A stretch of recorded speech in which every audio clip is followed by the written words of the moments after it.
Hi and welcome to week 3 of the Early Childhood Philosophy and Practice module. I thought it'd be quite good just to do a quick video installment for you just to touch base and engage with you again. I recognise studying online can sometimes feel quite isolating, and hopefully these videos go some way to make you feel more engaged and connected. We've had a really busy first 2 weeks. It's been great to see you all, or quite a significant number of you, engaging quite actively on the discussion board. It's been particularly lovely to see you support each other through the initial first few weeks, which can be very overwhelming, quite daunting, and quite stressful if this is your first experience of online learning. So thank you very much for those of you that have found the courage and the confidence to be able to put your thoughts up onto the discussion board. I know it can seem quite scary, but once you've done it once, it does get slightly easier. So thanks for that. I also appreciate that there has been some confusion over the core texts, and I have already on postings apologised for this. I have made a note to address these issues for next year. I thought I had done it for this year, but obviously there was a lack of clarity in the learning resources.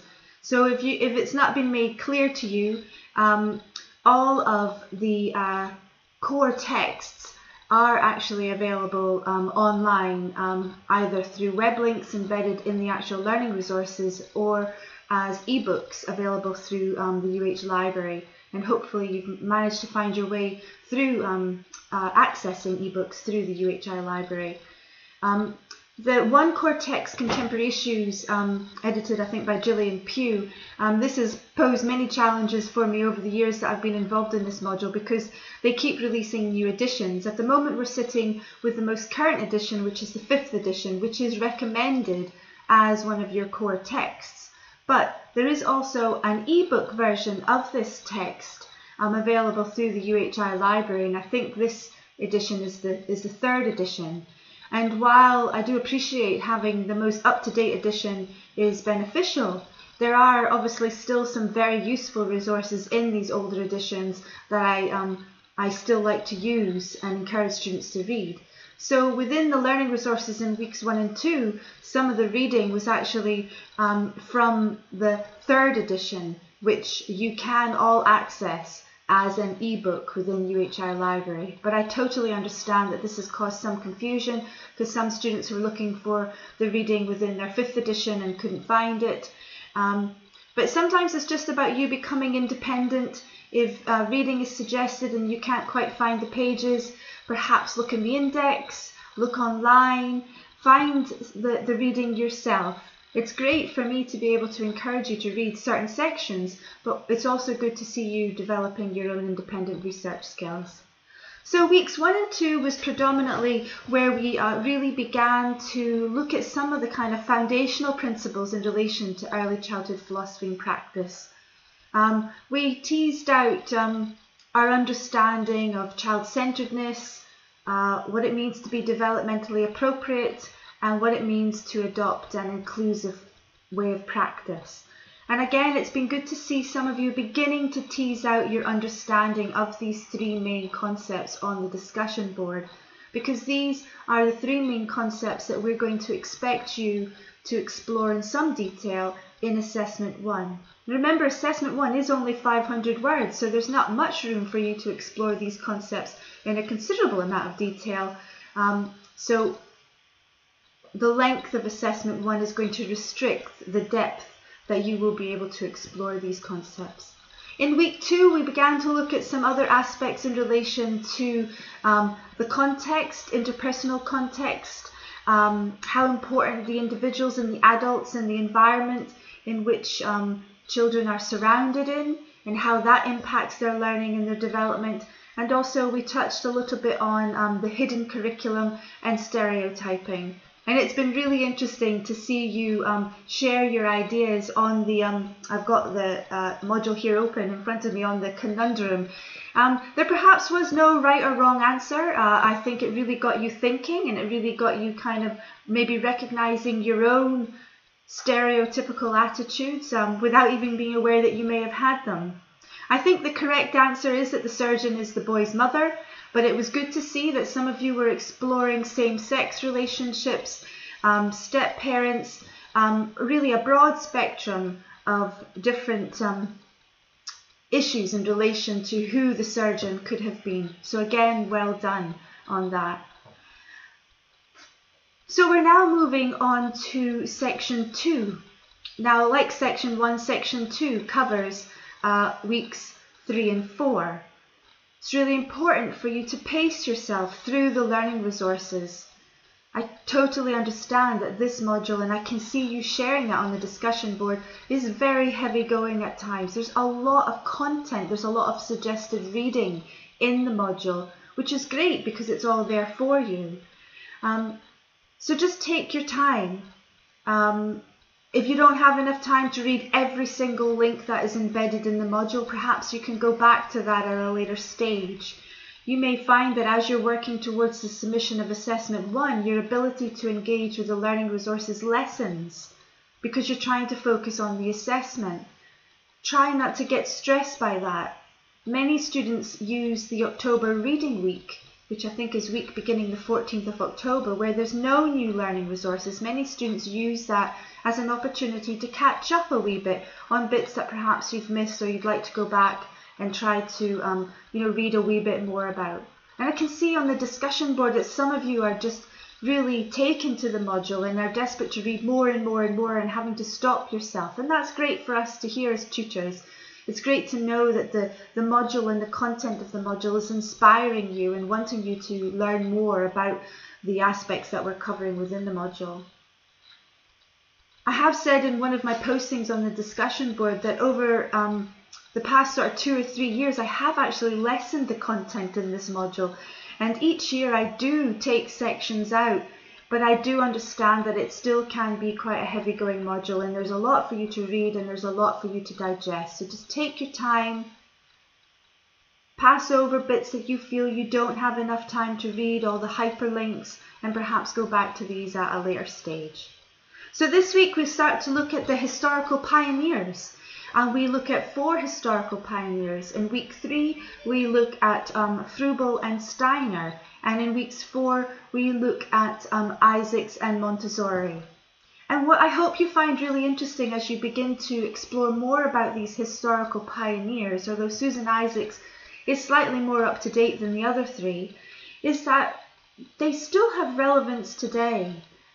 We can still see some of their thinking, some of their philosophies coming out in current practice and thinking. Many of you actually work in settings, and maybe you can begin to see some of these historical pioneers' influences within your actual setting.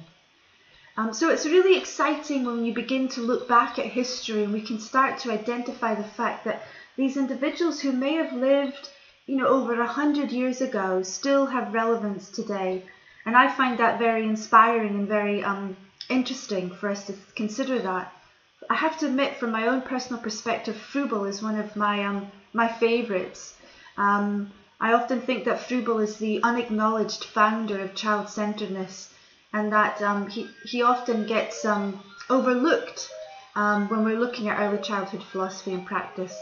If you can hear that noise in the background, it is my telephone. I'm at home working today, so I'm going to ignore the phone and hopefully they'll leave a message. So spend some time exploring the historical pioneers over weeks 3 and 4. There are a considerable number of hyperlinks within the learning resources. And again, this is just to encourage you to read more. It's not necessarily that you have to read every single hyperlink. Some of you may get carried away and want to read them. Others of you may sort of scan over them and think, I'll come back to these at a later stage. I know that many of you are already starting to think about Assessment 1, which is due on October the 11th at 11:55. I think it's the Friday before the October holiday. I've created a forum on the discussion board for us to begin to explore your understanding of the 3 main concepts: child-centered, developmentally appropriate, and inclusive. And I've sort of suggested to you, imagine an alien landed on Earth and your task was to try to help this individual alien understand what these 3 concepts really mean. So it's just a bit of fun for you to begin to share your own ongoing thoughts and ideas. And please, again, find the confidence and the courage to post up your thoughts and ideas, because this is a great opportunity for you to get feedback, not only from tutors, but also from your fellow students. And I think your fellow students also benefit greatly from you finding the courage and the confidence to be able to share yours, because that perhaps will give them the courage and the confidence to think, okay, I'm going to put what I think up now. So please make use of the discussion board. Someone has emailed me quite recently to ask if there will be online chat room sessions for Assessment 1.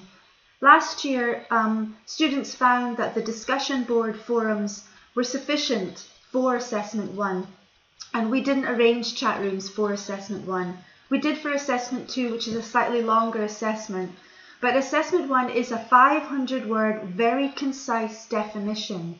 And therefore, I think students found last year, bearing in mind the length of the assessment, that they found the support they received on the discussion board was sufficient. But we will review this year, and I will be, over the next couple of weeks, asking whether, as a group this year, you would like online chat rooms. And if you would, then we will arrange them. There's no problem. We're quite happy to do that as tutors.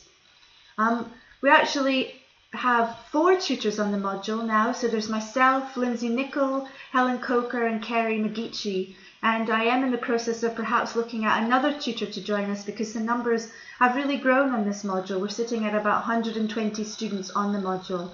Now that sounds great, but when you actually think of the number that are contributing to the discussion board, you begin to realise that not all 120 students are actually engaging with it. And again, we totally understand that as tutors. For many students, reading the discussion posts is their level of engagement, because they just don't quite feel comfortable or confident enough to put up their own thoughts. Or perhaps they feel what they think is already there, and therefore they would simply be repeating what has already been said.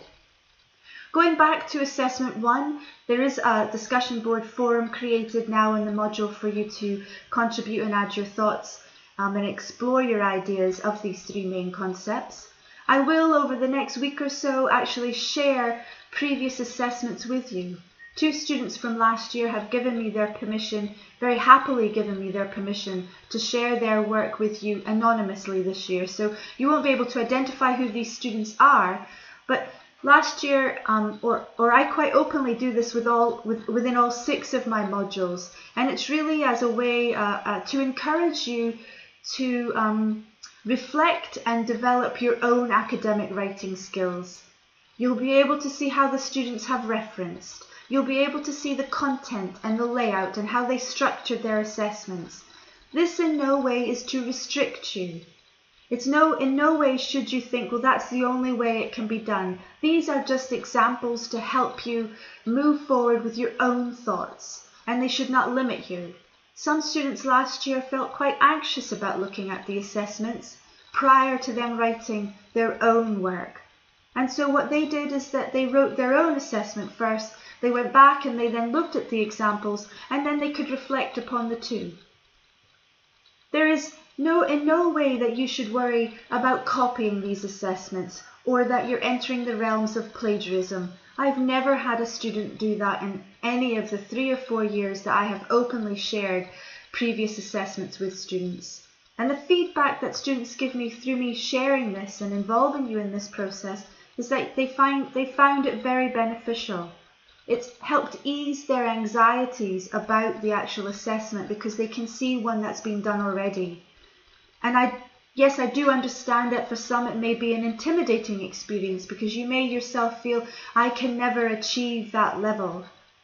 But remember, we're all different. Not everybody's going to be a straight A student, and what it is, it's just about trying to do the best that you can, be the best that you can be within the levels that you're working at just now.